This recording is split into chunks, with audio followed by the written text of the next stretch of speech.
We all just take a seat now. Are we ready to start the meeting?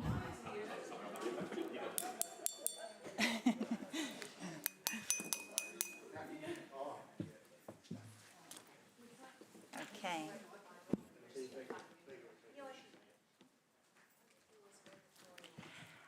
Kia ora everybody, e mihi ana kia tātou, kia hui hui mai nei I tēnei rā, ki te tautoko I te kaupapa nei, hāpori me te taio, nō reira tēnā koutou katoa. I'd like to welcome everyone to the Community and Natural Environment Committee, and I'd like to ask Dr. Rahman if he might come forward to open our hui today. Thank you.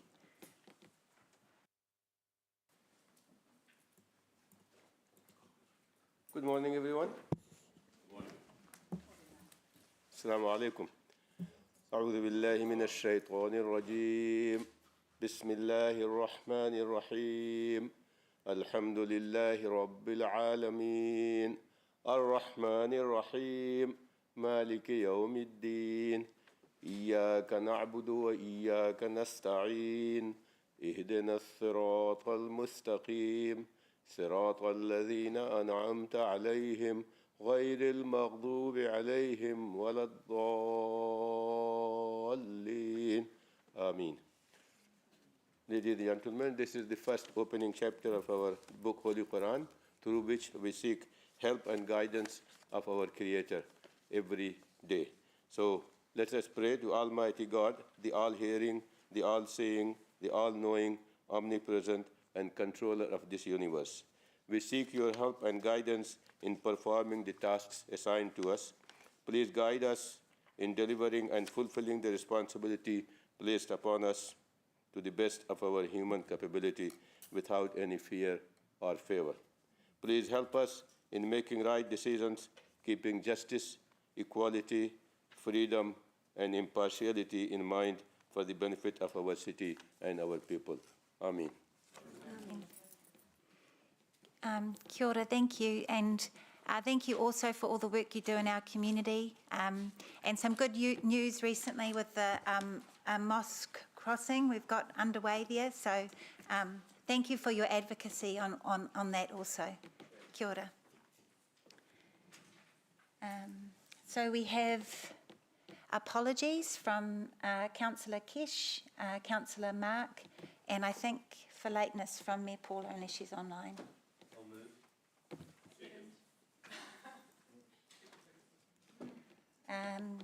Confirmation of the agenda.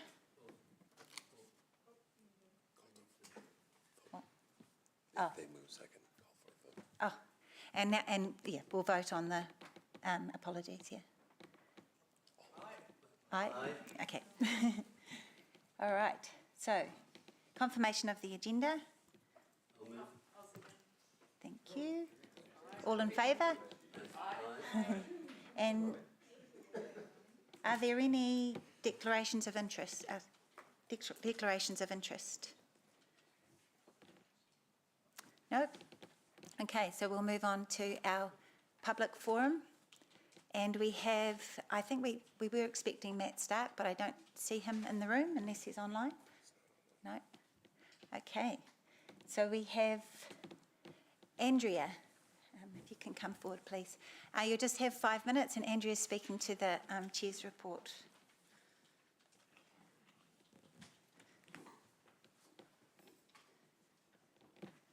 Morena everyone, I'm Andrea Graves.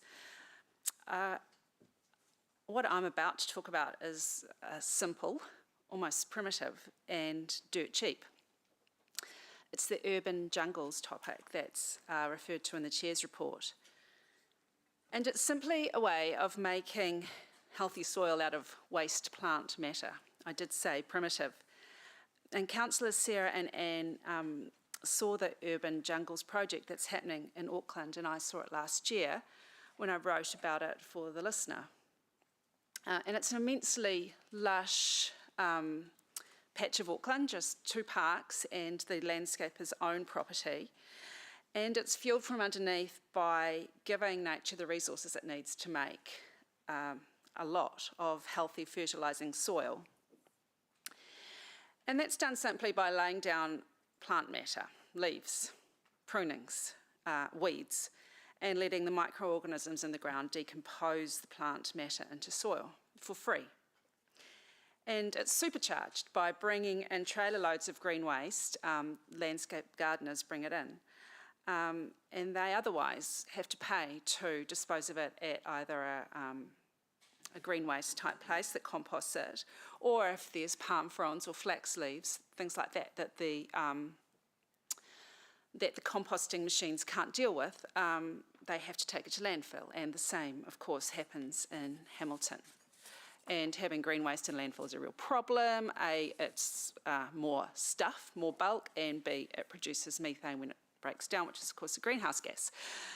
But there are other advantages to this.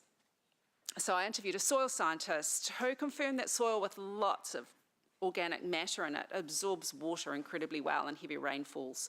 And instead of the water rushing off a hard surface, it's absorbed and released slowly.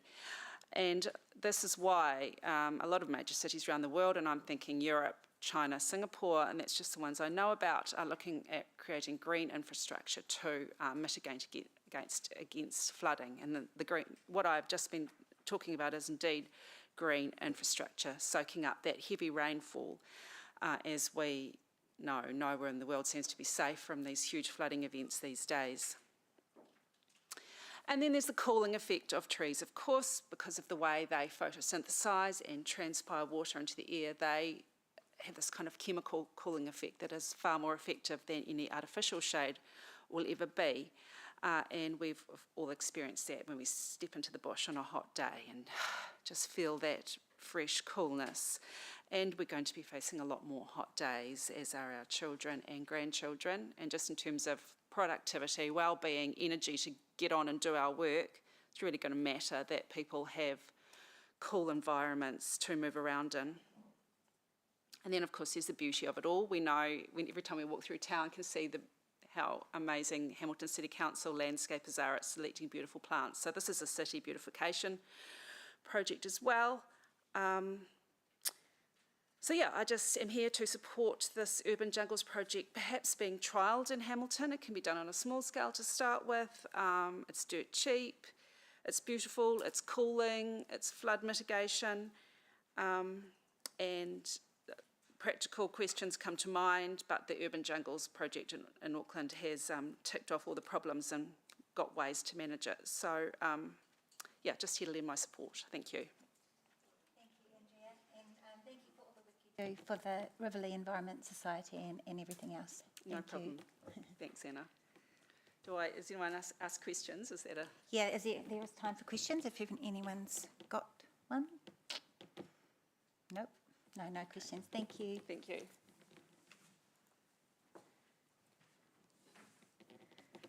Okay, so we're moving on to confirmation of the minutes.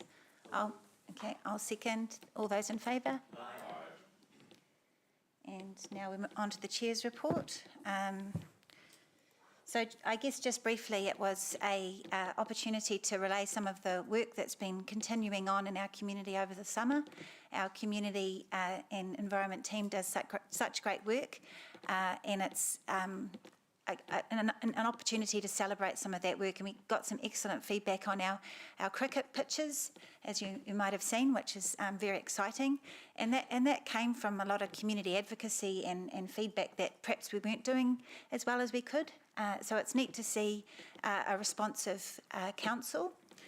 And just to pick up on Andrea's presentation too, again, that related to community advocacy for us to see something new that's happening elsewhere and look at the opportunity that might present for our city. So again, it's always a partnership with our communities, you know, what the community sees, what they hear, and how they feed that into us is where that partnership exists, and we can do a lot of good with that. So that's really what the Chair's report highlights, I think. And there is a motion to go with the Chair's report as well. So, are there any questions? Mangai, Ollie. Thanks, Chair Anna. With regards to the cricket report, who gave it the 10 out of 10? What organisation did it come from? Hamilton Cricket?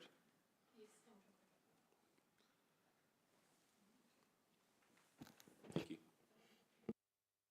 Councillor Tim. Thank you, Councillor. Anna, you might rule this out of scope as it's not directly mentioned in your report.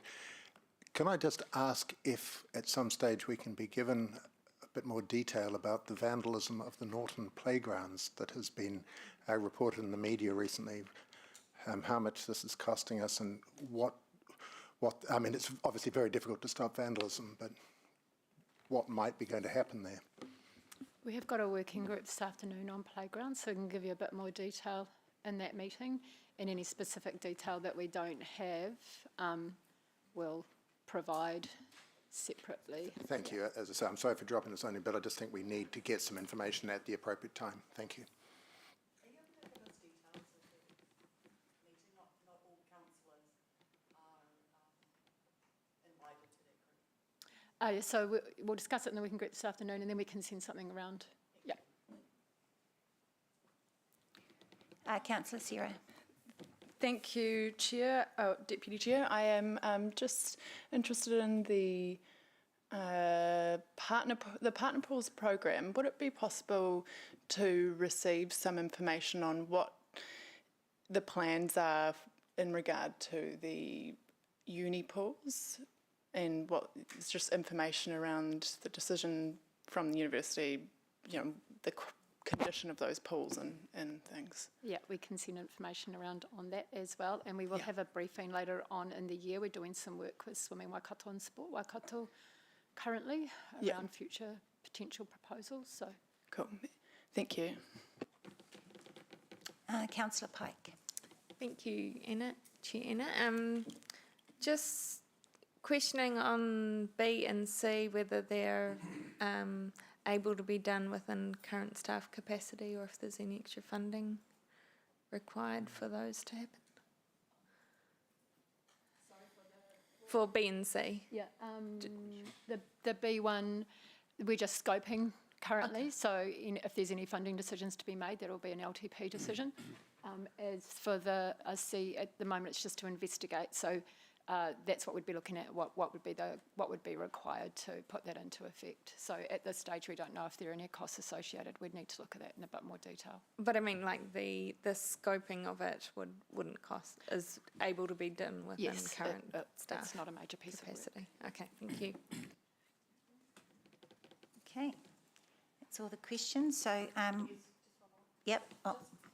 In terms of that, mindful of the workload of current staff, you're confident that these 2 additional pieces of work will be able to fit without adding additional stress to staff? The partner pool, I mean, water capacity is, Part of their work. part of our work. So that's part of our planning work and preparation for the LTP. And the other piece of work, as an investigation, we think is minor enough. If there's any implications falling out of that, we'll let you know. Yeah. Thank you. Okay, so there is a motion here. Sarah, do you want to? Yep, you can second that.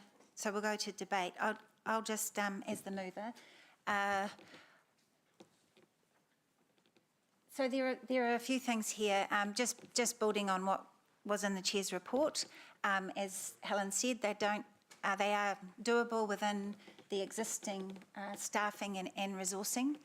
And I guess from my perspective, the urban jungles we went to see, it also has some potential knock-on effects for our garden landscape businesses, and that they can join in with the initiative and actually reduce their costs as well, which is a benefit to obviously their businesses. So it has some interesting knock-on effects. So it'll be really good to see how the staff, what the staff report comes back with, or what the staff's assessment of it is going forward. And we also travelled up with the resource recovery team. So there's an opportunity to look at, as the motion says, to look at the waste minimisation funding from the levy and how that might be able to be applied. It's really about keeping resource in community. So not, when we do our pruning in a particular park, rather than transporting that away, we use it as a resource right there and then to help the forest to flourish even more so. So it's an opportunity to look into something quite innovative. And in terms of the partner pools, I think, I don't know if anyone's ever been to them, they're amazing and they provide a great resource for our community, but there's some inconsistencies, and our partners also reflect on the increasing challenge of being able to operate those pools well, although they're very, again, innovative and creative around how they pull those budgets together. But it would be a great piece of information to head into our next long-term plan with. So that's that. Councillor Jeff. Thanks, Chair Anna. Yeah, look, this is not actually on the recommendation, but it's on the cricket. I want to thank General Manager Helen and your team, because it's really really heartening, really great to see that we've responded to some criticism so well. And as a former stodgy opening batsman and cricketer during my early years, there is I know there is a community there, and it's just I'm really thrilled that we've got this kind of response, so thank you. And also really good to see how the on-call team responded so quickly after some issues. I mean, that's really great, so thank you very much and well done. No other, Councillor Sarah. Thanks, Deputy Chair. So, do I call you Deputy Chair or Chair in this case? Chair. We'll go Chair. Yeah, thanks, Chair. So, firstly, in terms of the partner pools, I think this is a really good way for us to get and have accessibility to swimming spaces when summer is hot and people need to cool down. And I'm keen to see what opportunities there are to ensure we've got a good geographic coverage across the city. Also get consistency in terms of pricing. All the partner pools are slightly different, consistency around opening times and more promotion. Some are promoted better than others. So really interested in this piece of work, and also the uni pool used to be a really popular place. We've been there before and it was full all the time. I think it's a shame that it's not operating right now. So to understand the condition, that would be helpful, especially with Ruakura, Tomato Plan change all happening. There's going to be more and more population in that area of town. In terms of the green waste trial, I didn't know quite what to expect when going up there, but you have never seen a berm like that. It was amazing. Just the difference it made. It was so green in the park that he had worked on, and beautiful and lush, and when we came back and I looked at, I guess lots of our landscaping, it all felt very dry and the ground was hard, and things looked like they needed a bit of love and attention. So I would love to see us try this, and if it's successful, then maybe we can do larger spaces. Yeah, thanks. Great. Okay, so we will go to the vote.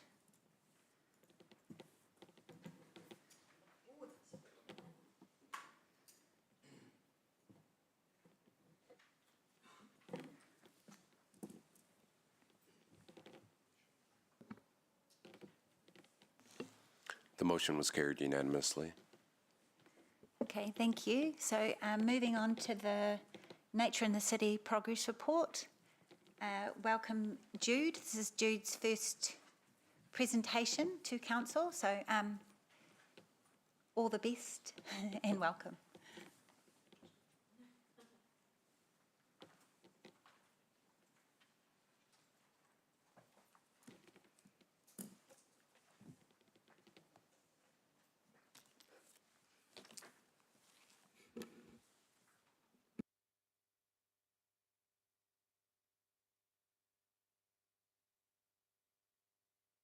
He mihi.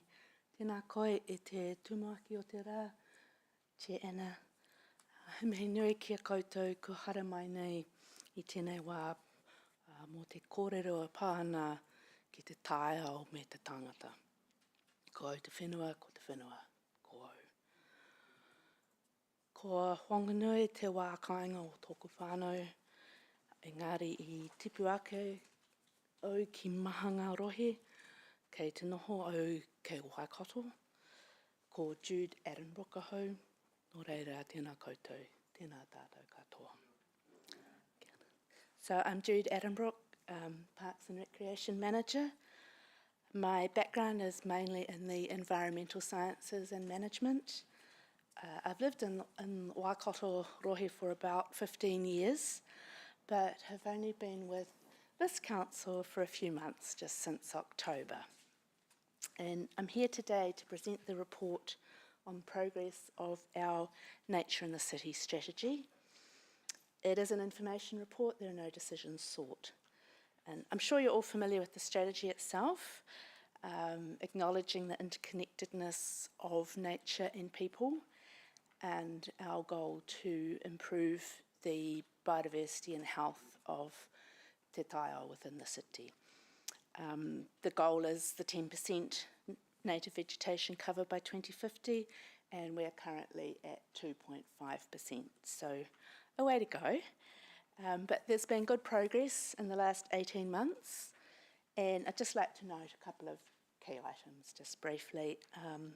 Staff work really closely with residents, with schools, with some of our mana whenua and the wider community, and that community has planted 67,000 plants in the last 18 months, and staff themselves have planted a similar number in that time.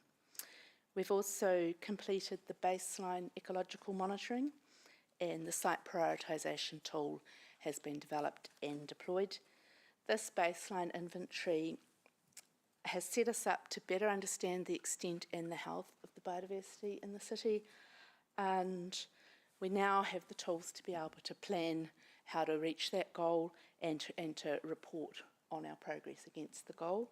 So at the next LTP, we will be much better placed to provide that information. And just also mentioning the Hamilton Lake Water Quality Project. It is separately funded but has similar kaupapa, and with that we're moving forward with the baseline water quality monitoring to inform the future decisions on best mitigations. So we've installed the equipment. The data will be live on our public website by the end of this month, so very soon. And we're also in the process of installing filters on the most critical catch pits to reduce that phosphorus input into the lake. So yeah, those are just a few key highlights, but open to questions. Thank you, Jude. Are there any questions? Councillor Hutt? Just scrolling through all the pages. Said filters were fitted to 22 of the most critical catch pits for the lake. Just curious about how many catch pits there are in total? Sure. Within the whole catchment, there are over 200. Okay. But some of them are inaccessible, and some are, less direct, less input. So we have identified those most critical ones. Because my understanding is that one of the issues with the lake is the runoff from roads and stuff coming through those catch pits into the lake. So those 22 you feel will make a significant difference to what is getting into the lake? Yeah, they are the 22 that have the greatest input in terms of leaf litter phosphorus. Okay. But in terms of the extent of the impact, that's where our monitoring will come in. That's why we've sort of got the baseline and then the future monitoring to look at how effective the mitigations are. And then there was another, wrestling with technology today. In terms of the program changes for nature in the city, it said anticipated 5% of the city will be planted by 2050 if this long-term plan funding continues, but if we revert back to the previous LTP, 7.9% will be planted by 2050, which is so close to 10%, but is not 10%. I was just curious if you had a number for the additional investment we would need to make to get to the 10%. Ah, right, very good question. I don't have that number to mind, but I can certainly, we can do some modelling and come up with that. Cool. Just to add, there are a range of factors, like partly it is the capital funding to be able to plant, but it is also the availability of land, could also be, currently we do not have sufficient land to reach the 10%, but as I said, we're sort of now in a position to be able to do some of that modelling and come back with a little bit clearer idea of the pathways and obstacles. That would be great to receive before the next long-term plan. But just what you said on we don't have enough land, that's kind of blowing my mind a little bit. We talked last week about the climate strategy update and how like the number of trees is decreasing, partly through housing development, chopping them down. Is there an avenue there for looking at non-council owned trees to supplement? Oh, certainly. So in terms of nature in the city, and when we talk about land, it's not just council-owned land. So in that 10% or in the 2.5% where we're currently at, that includes private land as well. So, you know, much of the gully systems are owned privately, so that is included. In terms of development, there is a requirement with new development that they also include 10%. Okay, cool. Yeah. Those are all my questions. Those are all your questions? Okay. Councillor Pike. Thank you, Chair Anna. Fantastic to see the uptake in the app and how it's led to increased visitor numbers in our gullies. Is there any link on the app for people to volunteer at their local gullies? And if so, are we tracking that? Those stats? Not sure I can answer your question directly. We certainly have a lot of engagement with volunteers, and we have programs where residents and wider community are volunteering both at community planting days but also directly within the gullies. Whether the app itself has that invitation, I'm not sure. I'd need to check exactly on that. Might be good to check, because I think if we're getting such a good exposure through there for visiting numbers, people may not just simply be aware of the opportunities to volunteer and Yes, thanks. Councillor Emma can probably assist there. So we have been working on a new system to help us manage our volunteer numbers, and in time we're hoping the two things will link. At the moment, the system is designed to make it easier for people to sign up and self-manage, if you like. So we'll have one super volunteer who can be responsible for the others that are working on the site, and will certainly help us track and provide information through these reports. And as I say, linking those two systems is on the agenda. Thank you. Sarah. I was just interested in, firstly, thank you for the report. Jude, I was just interested in the work we have done to assess the amount of land available to plant. How fine-grained have we looked? Have we considered further opportunities with kind of underutilised pieces of reserve that we have, or school land where it's underutilised potentially? Yeah. So we do need to do more work in that space, and it's something that, you know, me coming in, I've sort of picked up on. There has been some work done already. So when we talk about the amount of land, as I said, it's both public and private. In terms of the land that we have control on, the focus has been parks land. And within that, there's been some work done looking at the available space. So obviously we can't plant up a sports field, but we may be able to plant up an area next to the sports field that's currently open. So we are looking at all available land. Yeah. Okay, thank you. And in terms of new developments, do we know whether fast-track developments will provide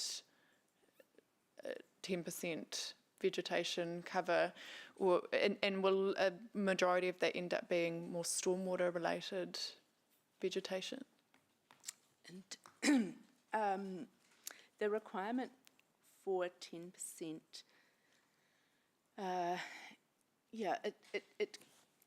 it can be met through stormwater type vegetation. It can also be met through strips of vegetation. So it's not directly guided by ecological principles that would result in long-term sustainable native cover. In terms of your question relating to the fast tracking, I don't know. Is that something, Maria, that you're able to speak to? That's something that we'll have to keep abreast of, Councillor Sarah, in terms of how that works and any implications. So I'll keep in touch with Mark Davey and Grant Kettle about what that looks like and come back to you. Thank you. Thanks. Councillor Van Oosten. Oh, thank you. Just a couple of questions from me regarding the 2 to 10%. That was the goal, wasn't it, that we originated from in terms of the coverage? And we're at 2.5%. Is that over just an 18-month time frame? Just seems a really slow crawl. So initially, we had the figure of 1.7%. That was actually done from a desktop analysis, so from some data that Waikato Regional Council had. The ecological inventory that we have done has included ground truthing, so actual teams going out on the ground and measuring, and it's the difference in the methods that have taken us from 1.7 to 2.5. It's not actually the planting, but the 2.5 is a number that we feel is a lot, it's a number we can have confidence in. And you talk about the money investment that we might need to consider as we look at a long-term plan for 27-37. It also would rely on, quite heavily I would imagine, on volunteers, and further from Councillor Pike's question, what other tactics are we using to be able to grow that number of volunteers? In terms of growing the number of volunteers, one of the key tactics is actually to work with children. So we have the Kids in Nature program, which has been funded externally as well. And, long term, that's a really important base for all of this, because it's actually getting that knowledge and enthusiasm out in the wider community and recognising the value of nature that, long term is going to not only help us reach the goal, but to maintain the health of nature. So we do have a number of pathways on the volunteer side of it. At this point, I don't think that is really the limitation. The limitation, and as I say, we do need to do some more work, but the limitation is more the capital, so the actual land, so capital for land acquisition, and then capital to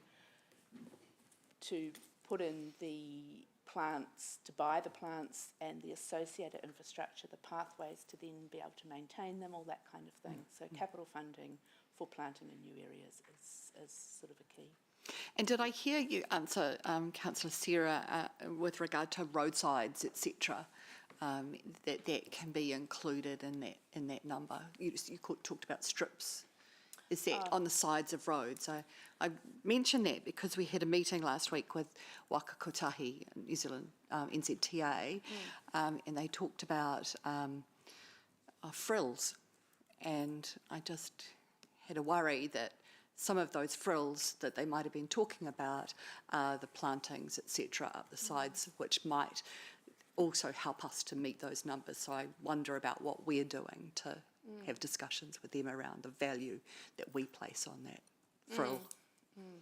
It is an area that I think for those of us who are championing the Nature in the City strategy, that we do need to engage and communicate and educate those who also have an influence on plantings, because basic ecological principle is the less edge the better in terms of sustainability and in terms of our costs of maintaining it. And so some of the narrow areas, while they may technically add to the 10%, they may not be the best option. So, yeah, it does come down to how we measure that 10%, for sure. Okay, thank you. Okay, that looks like all the questions. Thank you, Jude. You did very well for your first time. Very clear answers. Thank you so much. So there, I'll move that we receive the report. Second. Thank you, Deputy Mayor. All those in favour? Aye.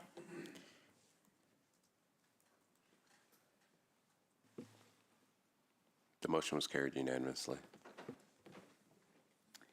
Okay. Oh. Sorry. Okay. Did so you, sorry, now- did you get my vote as well? Oh, where are you? Because I am here. There you are. I am here. I'm on Yes, the screen, but okay. it's so big. I can I see how don't big know. I am. Did you when get I do. heard? So I had my camera off. I'm here though, and I'm heading in now. Thank you. Thank you. Okay, so we're now on to animal and dog control review. So Narelle, is she here? Okay. We could do you want to do the item 8 now, should we? Have we got everyone here that we need for that one? Oh, okay. Okay, we're adjourned for 5 minutes, just to... Yeah, that would be good. Yeah.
At our meeting again now, and we're moving on to animal and dog control. So welcome, Narelle.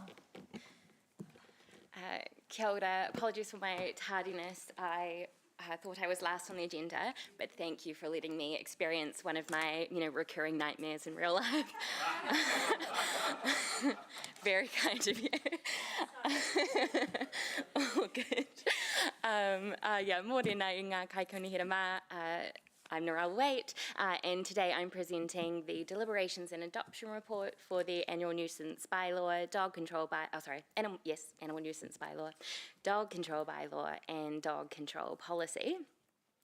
So following a detailed review process, the initial draft documents were presented to members last September, and they were approved for public consultation. The results of the consultation were brought to the December Regulatory and Hearings meeting, where members requested staff return with the final drafts, along with further information relating to education, fees, parks infrastructure, enforcement practices, cat management, and disability assist dogs. Today's report provides the requested information and proposes the final drafts with minor additional changes in recognition of the largely favourable community feedback. With that, the staff recommendation is that the provided final drafts are recommended to the Council for adoption, as Council has the ability to do that. I'm happy to take any questions. Okay. Okay, we'll go to questions. Councillor Hutt. Thank you. I noted the addition of the off-leash at some times areas. How are we notifying the public about them? And then do we put any signage up in those areas to kind of say now and not then? Yeah. So that was surveyed in the original draft that went out to consultation. We did have some feedback that questioned how we would watch that. I guess it's similar to parks where you have to be on lead all the time and not in terms of how we manage it. Yes, definitely as signage rolls out at those parks, we will provide that information. Additionally, we are working on getting information online. So the information that's currently online is a little light. So we're going to update that to for when this is in place. So the information is really available on people's cell phones, hopefully, when they visit the park, much clearer. Cool. And there was a comment in here somewhere that I highlighted just about cats. That was, it was something just about, I can't find it, but it was, there was something about, most of our complaints are regarding dogs. We have few direct complaints about cats. And like, you're 100% right, but I just think some of our native species can't use antenna. So I was just curious about what other metrics other than human complaints we could use just to kind of balance the impact of cats, in reporting to us about it. Okay, yeah. That probably sits a little bit outside my scope in terms of the policy and bylaw, but I can definitely direct that to staff. Certainly, the parks team and the Nature in the City team, Jude, who's just spoken, are doing work on cats as predators. In our native land. Sweet, that was all. Great. Councillor Tim. Thank you, Chair Anna, and thank you for your work and your report. To some extent, I've got a couple of questions that are more for the benefit of people who have contacted us who may not have seen this, so you may or may not be able to answer it. To what extent did feedback that you received indicate growing concern about uncollected dog excrement in our community? It is a popular piece of feedback always, not just through the review, but to animal control in general. It's generally comments targeted, at other dog. It's normally comments from good dog owners, targeted at other dog owners. So we're aware of it. It's something that is often featured on our signage and on our education about people's requirement to clean up after their dogs. Do we have any, I mean, clearly it's a requirement and it's very inconsiderate of people not to do that, but it's also incredibly difficult for us to enforce. Do you feel that our bylaws provide some sort of adequate way of responding to the problem? Yeah, so we take the bylaw stance is in line with the legislation, so it's as strong as we can be under the legislation. But as you say, it is tricky. I think there were some comments on DNA testing to be able, like, if we aren't present. That'd be a fun job. To be able to track the offenders. But that would obviously be quite a costly exercise. And in particular, I imagine my colleagues around the table will have seen a letter of concern that we received from an ECE principal in January. I won't name the person or the provider, but you probably be aware of what I'm talking about. Given that that particular concern has the heightened issue of the health and welfare of little children, but also the staff and the families who are using the facility, has Council been able to respond appropriately to that issue and to others like it that might occur in the future? Yeah. And I know I have already raised this with Kelvin, so I'm pleased that he's here maybe to respond. Yeah, I will let Calvin respond to that To some extent, as the operational. Yeah, no, that's fine. And to some extent, it's really just to be able to give one of you a chance to put on the record what you've been looking at. So thank you for that. Morning, councillors. Sorry, Councillor Tim, I lost the last part of what you were saying as I was walking up there. Count yourself lucky. I think if I recap, we've had the conversation. We've had conversations with the ECE participant. We've had patrols in the area and continue to. There's been a further complaint which has been attended. But going back to your foundation point, we don't have any indication or details as to who the offending dog or the dog owner are at this point in time. So there's some conversations with the rest of the community about being alert to seeing things and reporting those things when and if they occur. Thank you for that. I mean, I think most people understand just how incredibly difficult it is to deal with this, but the community is contacting us saying, how can we be sure that the Council's doing all that is reasonably possible to respond? And do you feel that these the updated bylaws can sort of give that assurance? I think firstly we go back a stage that it's actually an offence under the Dog Control Act legislation, so it's not actually driven particularly by our bylaw. There is a provision within the existing legislation for us to be able to take some action. However, it still comes down to the identification of the dog and or the dog owner. So that's that issue, and thank you. I appreciate those answers. Can I raise a question about menacing dogs? Yep.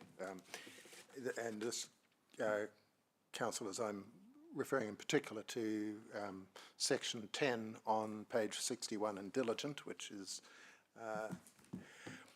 the reference in 10.1 to menacing dogs. I'm concerned that it actually only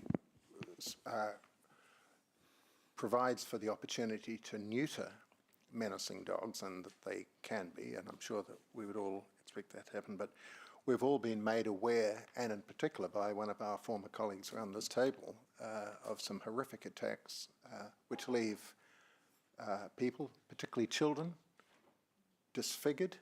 In one case that we've seen recently, very badly disfigured and traumatised. Well, so my question is, why is there no reference to the putting down of dogs in those situations? I think our ratepayers would probably expect to see greater, if you'll pardon the pun, greater teeth in that bylaw. Firstly, there is no provision within the bylaw powers for us to actually order or direct euthanisation of a dog. The provisions that sit under the Dog Control Act are quite limiting. An owner can sign the dog over to council for destruction. The court can direct that the dog is put down. Those are the only ways that the euthanisation can occur. And there is this misnomer that tends to exist, that somehow council can have a bylaw where we can do these things. That's simply not correct. Not correct. Okay. Thank you. It's disappointing. Thank you. Mangai Ollie. Yeah, Anna, thanks, Calvin. And my question is further to Councillor Tim's point about the menacing dogs. So what, my question is really around does the amendments, do they provide our dog control officers with the enabling rules to, how would they go about taking a menacing dog then? What I'm trying to articulate in quite clumsy is one of my boy's friends got attacked by a pit bull the other day and pulled off his bite. And he got away as a young fit rugby player, so he managed to get out of there. But if it had been someone less able to, you know, what provision does council have to actually take that dog out of circulation? I guess firstly, dealing with the menacing classification, the provision actually exists under the overarching legislation, the Dog Control Act, where council has the ability to make a dog menacing, in which case then the owner has the ability to object, and if it does, it comes before the council hearings committee for the dog hearings panel for consideration. And that we use a decision-making matrix which sets out dog, is it the first attack, what was the injury, where did it occur? There's a matrix that helps us, guide us to make those decisions. So so there is the provision within that. We can seize the dog, and which we tend to do, but we only hold it for a period of time unless we are prosecuting before the district court, in which case we will hold the dog until the completion of the prosecution. On some occasions, that's been up to nearly 2 years, which we've been responsible for holding and providing sustenance for the dog for that period. And so you can seize it immediately? Can seize it. Cool. Second question is the barking dog.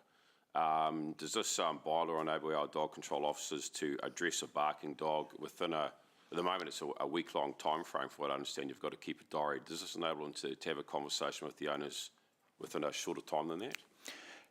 There is I think there's a bit of that that's potentially misunderstood. Firstly, the Dog Control Act also allows us to issue an abatement notice if the animal control officer is satisfied that the dog's barking is loud and persistent. It's not what the neighbour thinks, it's not what someone in the neighbourhood thinks, it's what the animal control officer thinks. Therefore, what we tend to do is when we get the first complaint about a noisy dog, we will go and try and advise the dog owner to look at education, how we can work to try and get a resolution to that. And it's only after we'll have animal control officers at times that will park up down the road trying to listen to get the level of evidence that would be required to support them taking more direct action. It's not a straightforward process, but it's under the legislation, it's not under our bylaw. And our bylaw is relatively limited in what it can allow us to do. Thanks, Calvin. Can I ask one more question, please, Chair? So if I was to ask a animal control officer now about the amended bylaw, would they say, man, I wish they would put in this? Is there something missing from there will be a vital tool for them to do their job? I don't believe that is the case. And as I say, the provisions within the bylaw are very limiting, and they're not at the same level as the legislation under the Dog Control Act, which is the overriding legislation. Thank you. Councillor Huata. Chair, and tēnā koroa, kia ora Calvin, kia ora Narelle. My question is in relation to the question that Councillor Louise posed about the adoption of a potential cat management bylaw. Being that cats are cited as the #1 culprit of destroying native birds, will this bylaw somehow include pest management and citing cats within that bylaw as the major culprits? Within which bylaw? Sorry. Oh, just looking at this one, the potential impact of developing a cat management bylaw for adoption. How is this bylaw going to work in with current pest management plans and identifying cats as the number one culprits of So, destroying native birds? There currently isn't a cat management bylaw. No. Um, So now's a great time to think about that? Yeah, for sure. Based on that information in the report, if members would like to think about that, I would say what you're looking for there might exist in other documents. So maybe Waikato Regional Council's management plans, but also potentially some of our management plans in future. Otherwise, the scope that you're referring to sits sort of slightly outside of the legislation that we're able to enact as a territorial authority, as a city council, on cats, which is mostly around nuisance. Isn't that not a level of nuisance? It has specifically not been included in this bylaw, though we were asked to come forward with some information which has been included in the report before you.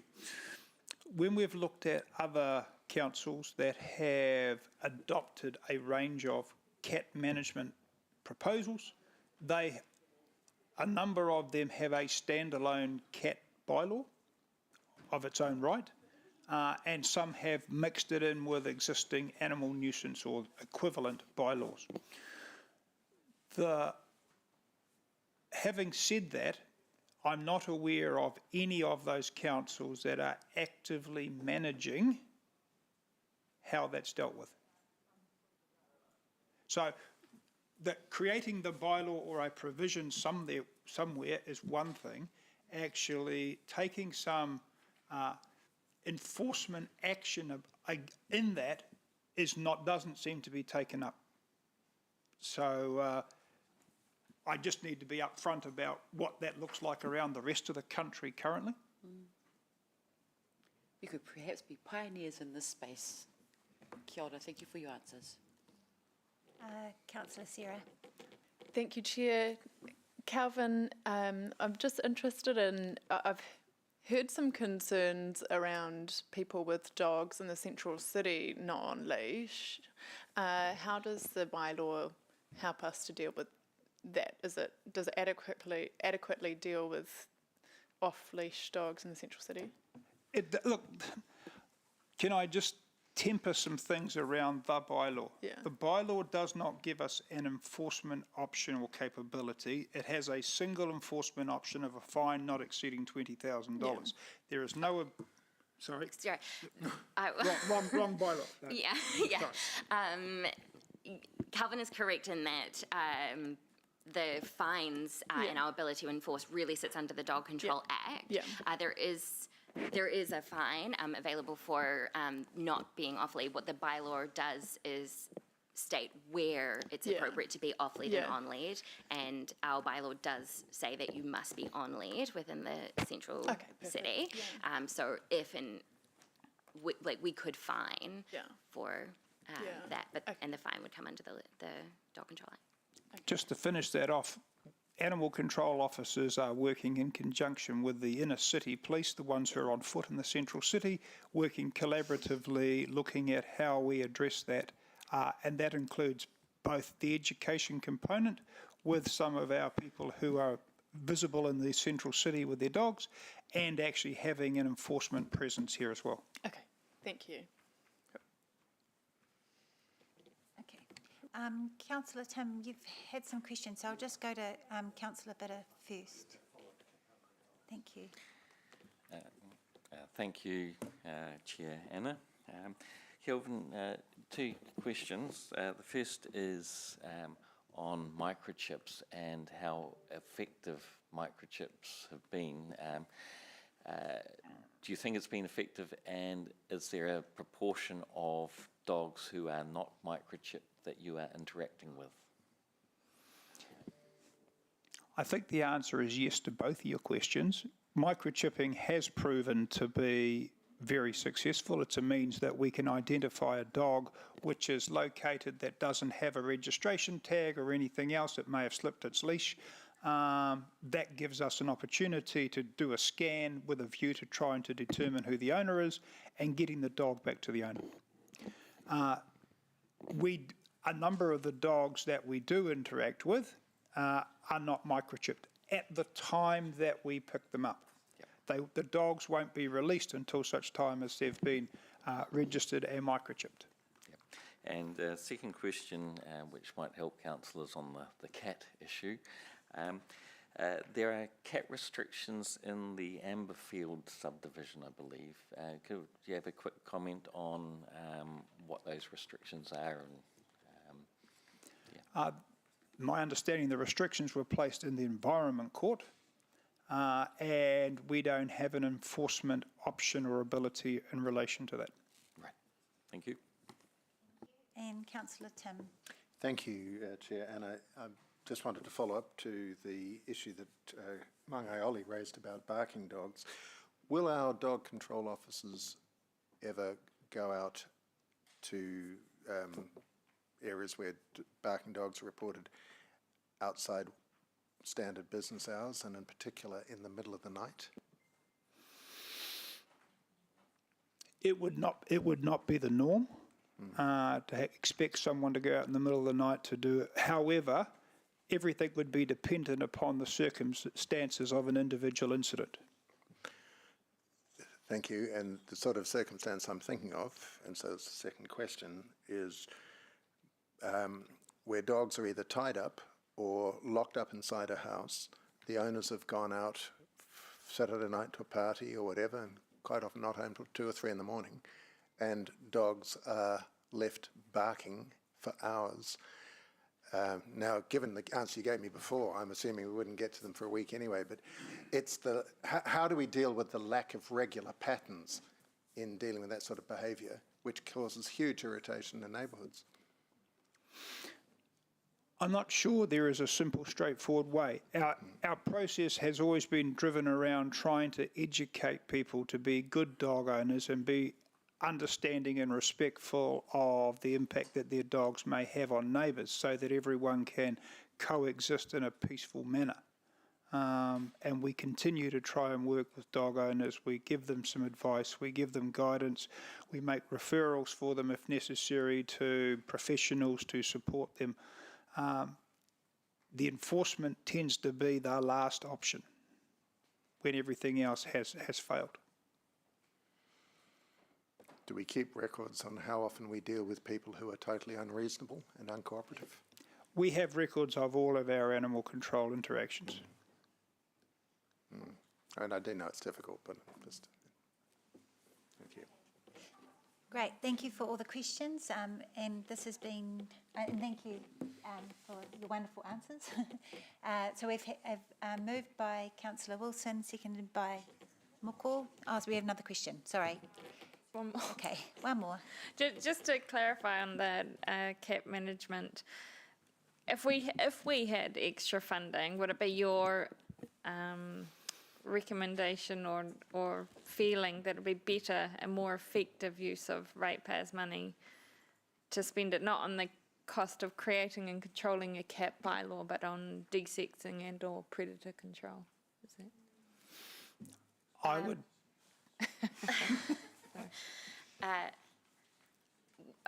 That's difficult to respond to without, having done a full process on considering a bylaw, but having done a small sort of piece of work in considering that, yes, I would think you may get more immediate results from the latter than the former. I echoed exactly what I was going to say. Yeah, thank you. Okay, so we'll move into debate. We have a mover and seconder. Councillor Wilson. Yeah, thanks, Madam Chair. I support, obviously, moving the recommended changes. Having spent quite a number of years as Chair of the Animal Control Complaints Authority and being very familiar with the legislation, I say a couple of things. Sometimes local elected members of councils are astonished at how little power we have, and that they bring common sense to matters, and then they are shocked to discover actually they have very little power, and that they are then quickly reminded actually legislation cascades down, that Wellington has had a history over decades, doesn't matter what colour of government, they like to control everything. They like to have everything very, very tight.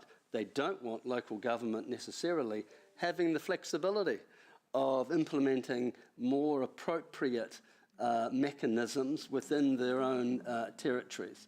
And as such, we are limited by the legislative framework.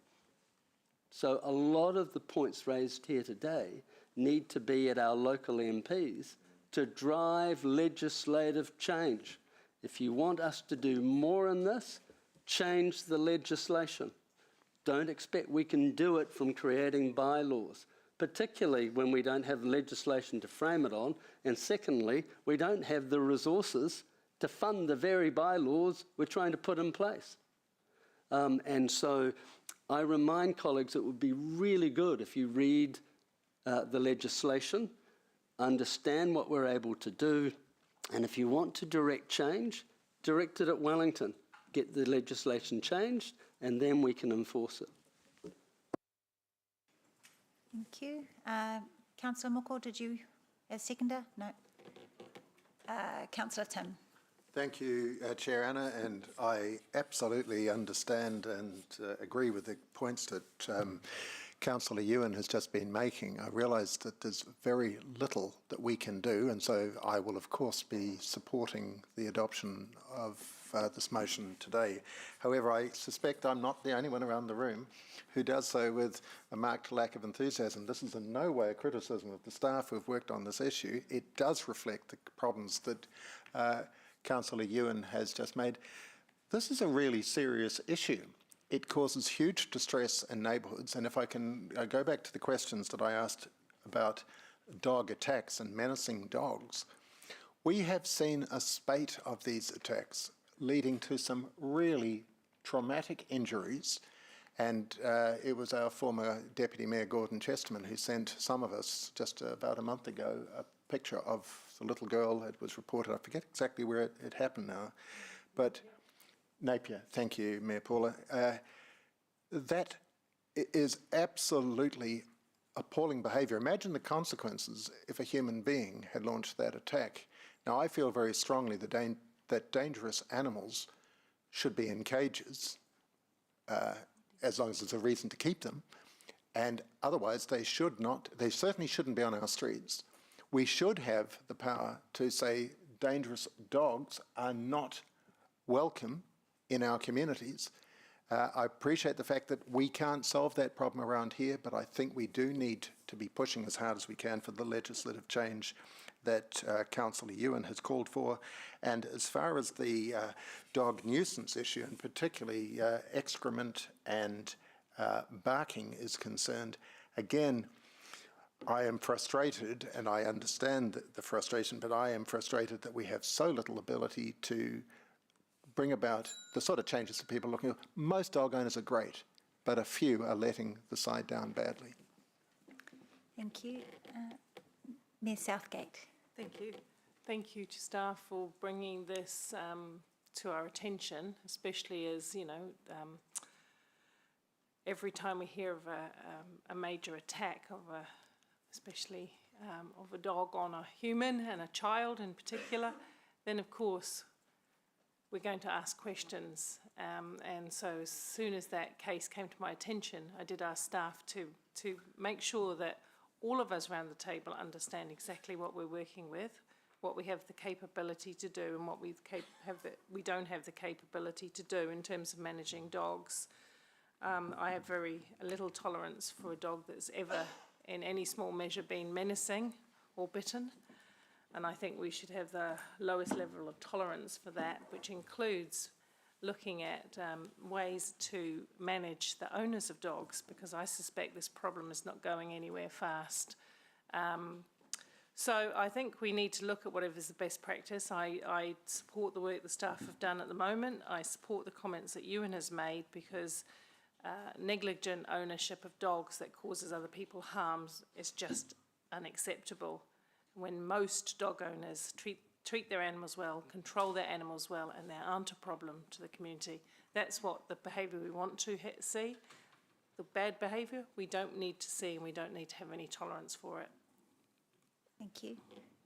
And Councillor Bitter. I agree with what Mayor Southgate has said, with the emphasis being on the owner. Every dog begins life as a good boy or a good girl. The owners cause the problems, and I would encourage central government to have a stronger look at that with more teeth to address the owners. Councillor Thompson. Thank you to staff for the work on this.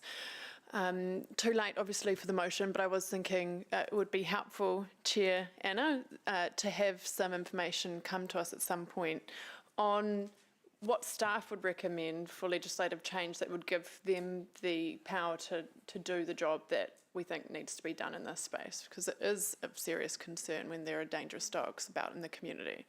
And children who are small and right at eye level are at the greatest risk. So some recommendations for us to then be able to advocate to central government would be really helpful. Thank you. Staff action, yeah. Councillor Ewan, you want to, sorry, Councillor Hutt. It's okay. I have been attacked by dogs multiple times, including multiple times whilst living in Hamilton. And even on one occasion when a dog was coming towards me and I said to the owner, I really think something's gonna happen. And the owner said, no. And then the dog immediately bit me. And it makes me really nervous and really hesitant to use some of our parks. I don't go running anymore by myself. And, you know, I'm slightly taller than a child.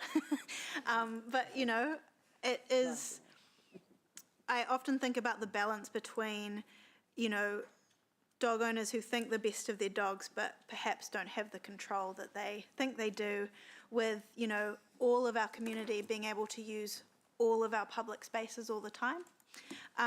So I just wanted to acknowledge the work that our team do around education, because that is a massive component of it, and I would really like to see in future LTPs further investment in this, because thinking back to the hearing from some of the dog walkers, I don't own a dog and I would like to own a dog, but hearing from those dog walkers made me feel really unsure about whether that was something that I could actually do in our city and do it safely. And just to be a tiny bit nerdy on actually reading the track changes in the bylaw itself, it was very interesting to note the change of wording and what wording has come out of vogue and what it's been replaced with.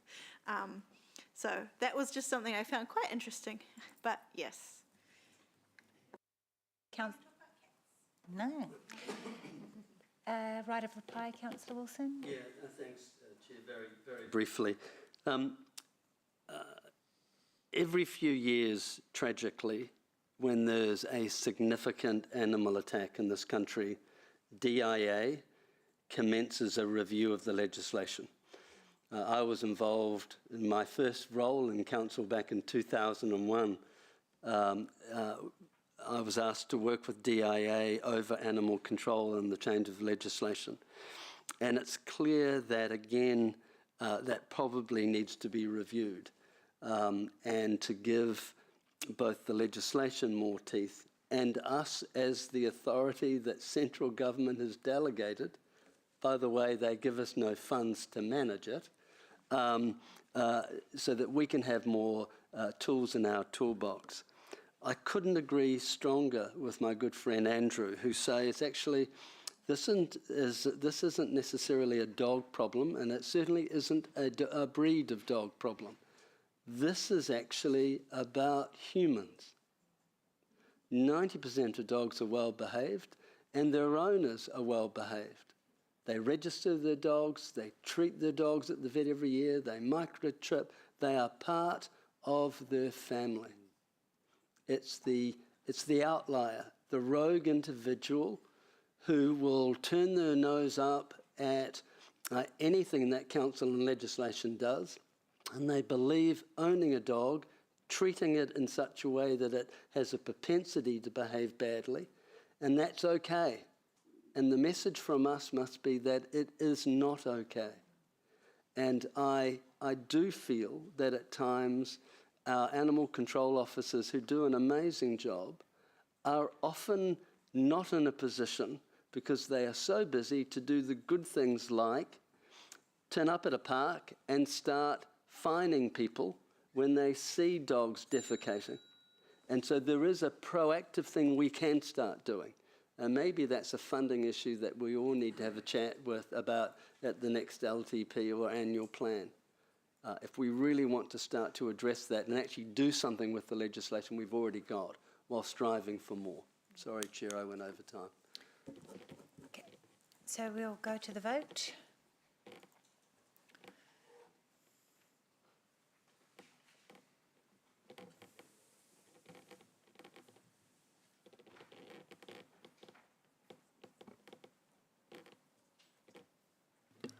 The motion was carried unanimously. Okay, so we'll just take a break for morning tea now. How long? 15 minutes. 15 minutes. Is that, yeah. Thank you. Okay. Oh, okay. Was it not okay with what it?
Welcome back, everyone. So we're now moving on to item 8, outdoor dining and public places. Welcome, Paul. Chairman, Mayor, councillors, ko Paul Blumen toko ingoa, kai whakahaere te pai Haumaru Taona, City Safe Operations Manager. Thank you. So, I'm here today to present the paper on outdoor dining in public places, as requested by councillors. The report can either be taken as read, or do you have any questions? We can take the report as read and have questions. Yep. Councillor Wilson. Madam Chair, I'm just moving the motion that's been circulated to get that on the table and seconded by my good friend Councillor Jeff. And all members should have a copy of it. Okay. And I'm happy to explain it very briefly if required. Okay. We'll just take questions first and then we'll come back to that. Mayor Paula. Thank you. Thank you for the work done in this area. It's been a particular interest, especially since the sort of a downturn in hospitality post-COVID and the whole trail of things. So what I was going to ask you is, this works by individuals seeking outdoor space, doesn't it? There's no proactivity on our part to encourage external dining. It's just whether a cafe or a restaurant would like to use some of the public space, and then they go through the process of applying, right? No, Mayor Paula, we actually have a pamphlet that we provide, and for, at the moment, those businesses that are most at risk are getting our safety packs, which actually have that pamphlet encouraging them to use that public space. But in the past, up until probably just recently, we've actually proactively given out these pamphlets. Most at risk of? Sorry? You said the businesses that were most at risk? Oh, so dairies, the I outlets see. and the like. So does it reduce the incidence of or does it increase the safety by them having presence on the footpath? No, sorry, it's part of the pack that we provide to them when we've been doing, we have been concentrating on the safety of those types of businesses. Right. So they have, in actual fact, had these pamphlets perhaps more often than some of the newer businesses that have opened in the last. Thank you. So Helen, I was going to come to you. Yeah, so in terms of so Mayor Paula, your question is more around we might our role is more focused on monitoring of outdoor dining and furniture. Are we doing any proactive work to encourage more use of? That's right. Yeah. Do we do any work to promote or? Yes, we do, is the short answer. We have a pamphlet that we provide. Okay, might make some comments on just having a pamphlet later in debate, but thank you, that does answer my question. It was a terrible time to eat a cookie. I just wanted to clarify that the proposed motion wouldn't reduce any adherence to what the rules are, because I know that there's a lot of people from the disability community who would be very stressed if that was the case. You're just taking away fees, you're not reducing, checking in on them or making sure they stay within their limits. That's correct. That was a conversation I had with Councillor Ewan earlier, that the process that sits, or the how we do that exists. It's only the fee that's being looked at. Cool. So compliance is continued. Awesome. Absolutely. Thank you. Mangai Ole. Thank you, Chair. And I was really would have been interested to hear what Matt Stark had to say in the public forum about this. So I understand this is about regenerating vibrancy and commerce within hospitality businesses within the city. Paul, do you have any idea of what Matt would have said if he was presenting today from a user's perspective? No.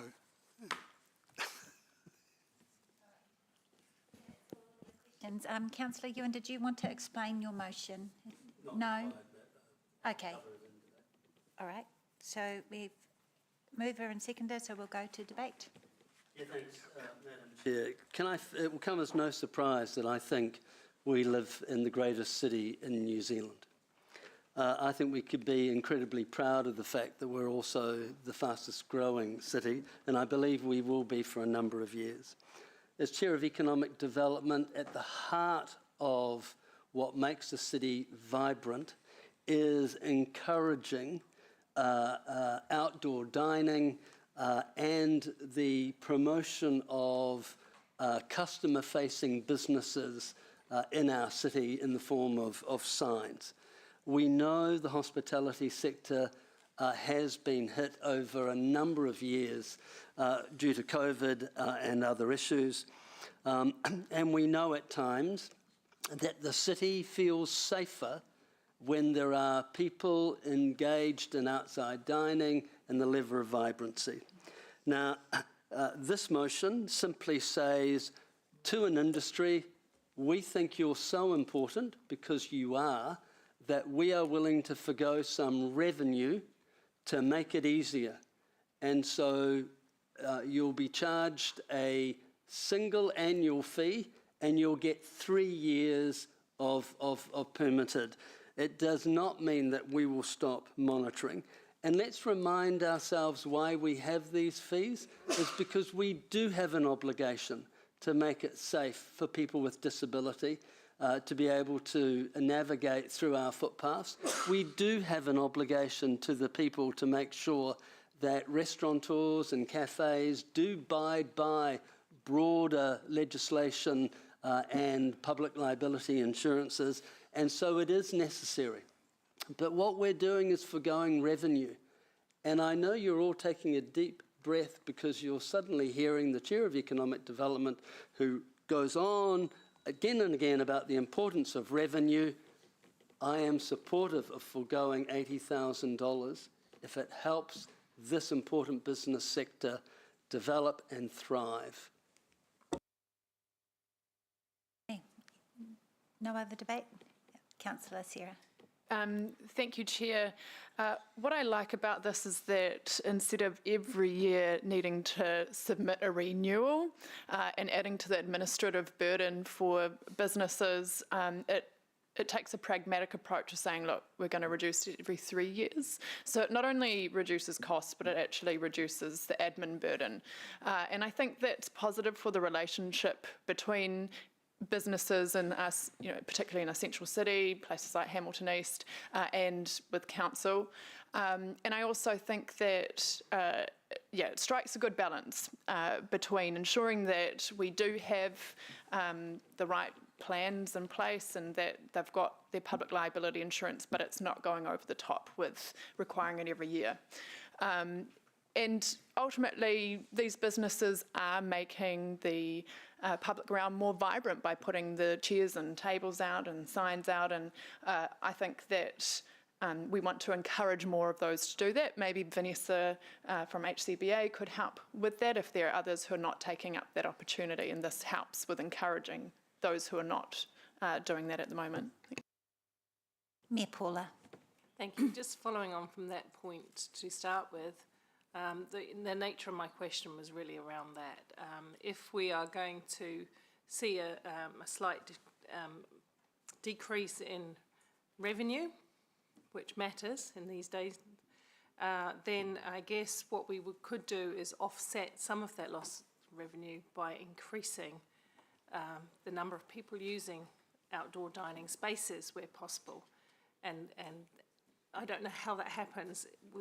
No disrespect, I'm sure the pamphlet's marvellous, but I don't think that's the way that you're going to get businesses to consider outdoor space. And we should work closely with HCBA and others, business associations, including Hospitality New Zealand, to see how we can better match their needs and ours to create greater vibrancy.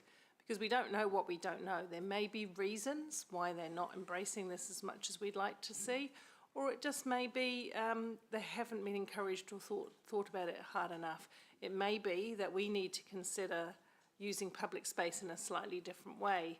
Having common dining areas was an idea that came up some time ago for Garden Place, where all of the local cafes there could have some access to seats, and that's done in Europe quite extensively actually, where restaurants don't necessarily have their own space, but there is common space.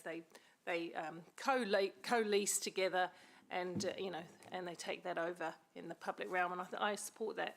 I am going to support this, but I do find it a small irony. I'm going to give a small push to Ewan, because at this time when we get criticised for any movement in our budget, this is a loss of revenue. So this is, this is taking something away that we were able to get in terms of user pays fees, and I just note that. But I do accept that hospitality has been hard hit since COVID, and so that's why I'll support it today. Aioli. Thanks, Chair. I support the updated motion. I think we talk about respectfully hospitality being hit hard during COVID, but they have that part of our economy have taken real hard, gut-wrenching suffering over the last few years. So anything we can do to enable them to get back on an even keel, I think it behoves us to support it. I just did the ex-general manager me reads the updated motion, and I'm not sure if I see there's some ambiguity in the wording there in terms of whether staff can implement that. To my mind, when I read it, it's not quite clear that what I think the motion is saying. Maybe I'm a bit slow this morning and lacking coffee, but it looks like it doesn't kind of give clarity about what is actually going to happen there. Is it the annual fees being changed for a 3-year fee? But what I think you're saying is that the annual fee is now a 3-year fee. But I don't think it says that clearly. If I was a staff member trying to execute this, there's ambiguity there. And take your guidance from that, General Manager Helen. A 3-year fee. Where do you think the ambiguity is sitting? Well, I think maybe listing what the annual fee is, so there's no confusion. What the 3-year fee is, the annual fee of X is now a 3-year fee of X. I've got it, okay. Instead of Y, just so that it's quite clear.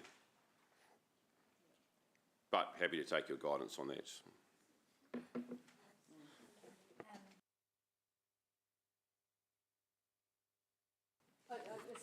As staff, we understand the implementation of it. Does that satisfy you? Yeah, okay, cool. Yeah. As long as staff understand, that's good. Councillor Muckle. Thank you, Madam Chair. This motion is about leadership. I believe our business community, our hospitality community, would appreciate a little bit of leadership from this council, and whatever financial reprieve we are able to offer, I'd like to hope that those small savings will help them reset their direction and how they might attract more patronage through their businesses. As somebody that is a regular walker of our streets of Kirikiriroa, it's a new word, kupuhau whānau, write it down. You know, there's a lot happening in our streets, and some of it is desirable and some of it is undesirable. And I believe we get more of the desirable people walking up and down our streets using our businesses and our hospitality industry. The undesirables will hopefully find somewhere else to go and entertain themselves. And this is a reality of our streets, and some of that is impacting our businesses. And so therefore I support this motion fully. I think it shows some leadership from our council. Thank you. Councillor Maxine. Thank you, and thanks to Councillor Wilson and Taylor for massaging what was coming out earlier with regard to forgiving the fees. It can be a clumsy way to do it, and it doesn't necessarily show a better way. I think a 3-year fee, like in other assessments that we do across our council in a 3-year program, can work really well for our community. It does worry me that we potentially lose the income, and you know that's a problem for us potentially when we come to look at what our budgets are asking us to do, and in a challenging time. But I recognise that our hospitality sector is in crisis. And like other parts of the country, those restaurants, cafes and bars are really struggling and are looking to us to give some assistance. And we've done this in the past, so we know that we haven't been overwhelmed by numbers wanting to join in because it's free. So if that's a fear for people, let that go.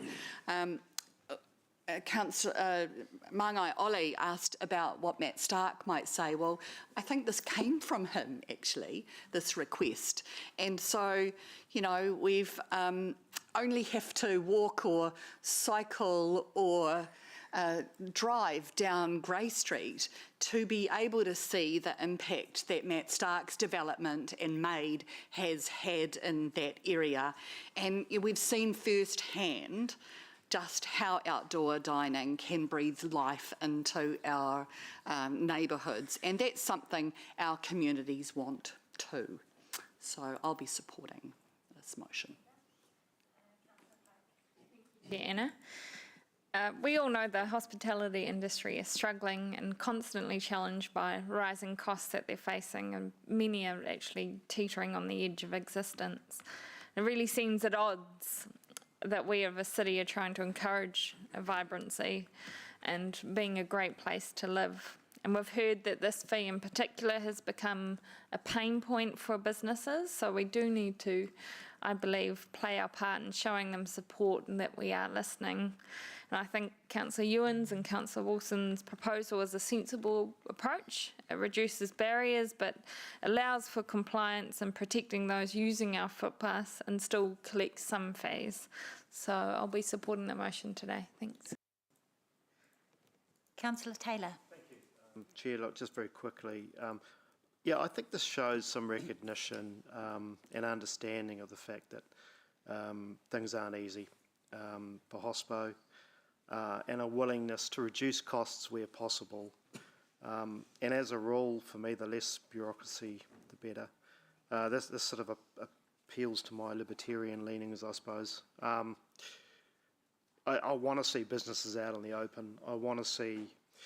It took me a while to get my head around the fact that we were charging them at all to put tables out and that sort of stuff, but I accept we have to recover staff time. But I want to see operators having as much freedom as possible. My vision is of an eating area is, vibrant and joyful and animated atmosphere. And we want to encourage business owners to spread out onto the street. There's not enough of it going on.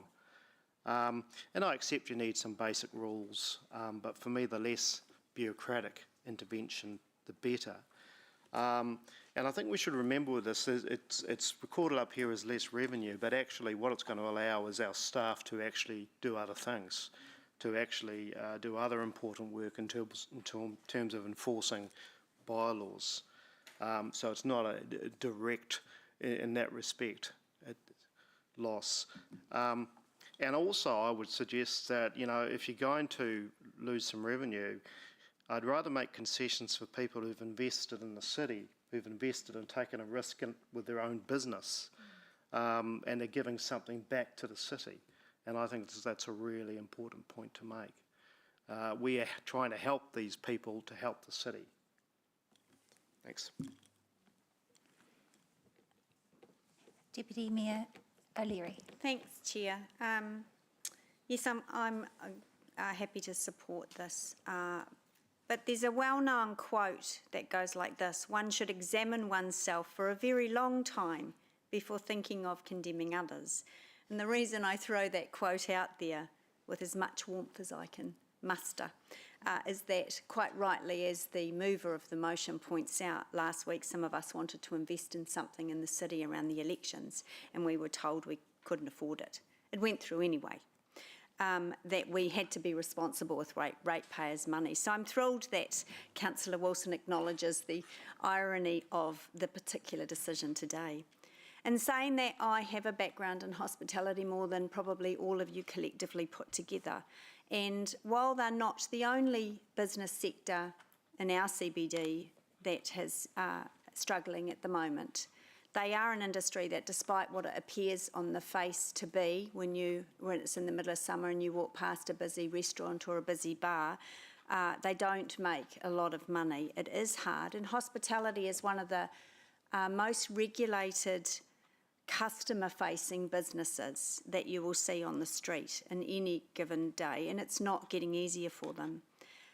For some reason, I had thought that we'd taken care of this through the LTP, because I recall actually saying the words in this chamber, we should just scrap these fees and have a vibrant CBD, but clearly it kind of fell off the list. I'll also be reminding the majority of you who made another decision last week to review the up-and-coming local alcohol policy about your passion for the hospitality sector, because if that policy extends to one-way door policies and all sorts of other things, that will have a dramatic effect for hospo. So I will be reminding you of that. But good work today. I'm happy to support the motion. And one last thing, it occurs to me when I'm moving through Garden Place the incredible lack of hospo in that area and the frontages that are so inactive. It looks like there's no business that's open, particularly on this southern side. So this might be a small start to hopefully progressing more activation and more hospo. Thanks. And just to contribute, but I think everyone said most of it already.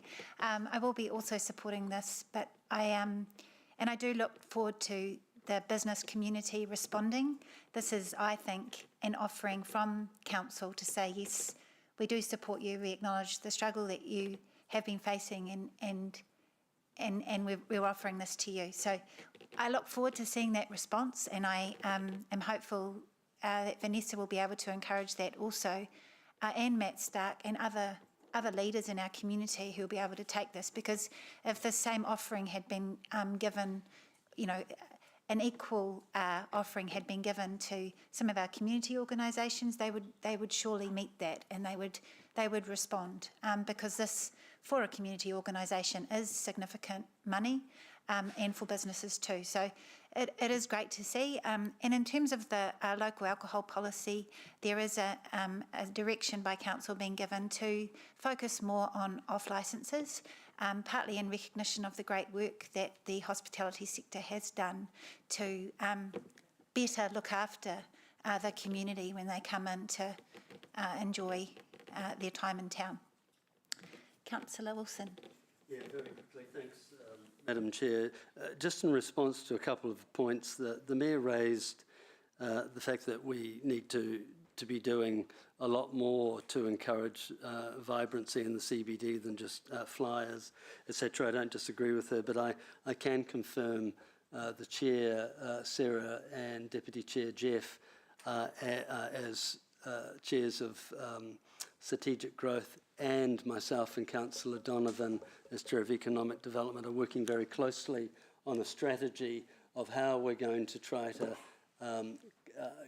improve the vibrancy in the CBD, and part of that may be some direct dialogue with a number of business owners, and there'll be an opportunity for us to remind those businesses of this particular initiative, to encourage them to try to make the most of the space and to help to add to the vibrancy. So that is, as well as trying to talk to them about tidying up, and council proactively trying to do that. So we are working together because it does cross both portfolios. Can I say, it doesn't come lightly from me when I suggest forgoing revenue, but can I distinguish forgoing revenue or a portion of revenue is very different from what my good friend, the Deputy Mayor, raised in terms of the vote last week. That was spending more money on top of existing money and no revenue. This is an initiative that says, we are charging you some revenue, we're just reducing it, quid pro quo, that will add some vibrancy. And can I remind you, it will also releases our staff to do other things with their time and focus on other areas. And that's why this makes financial sense. We'll go to the vote.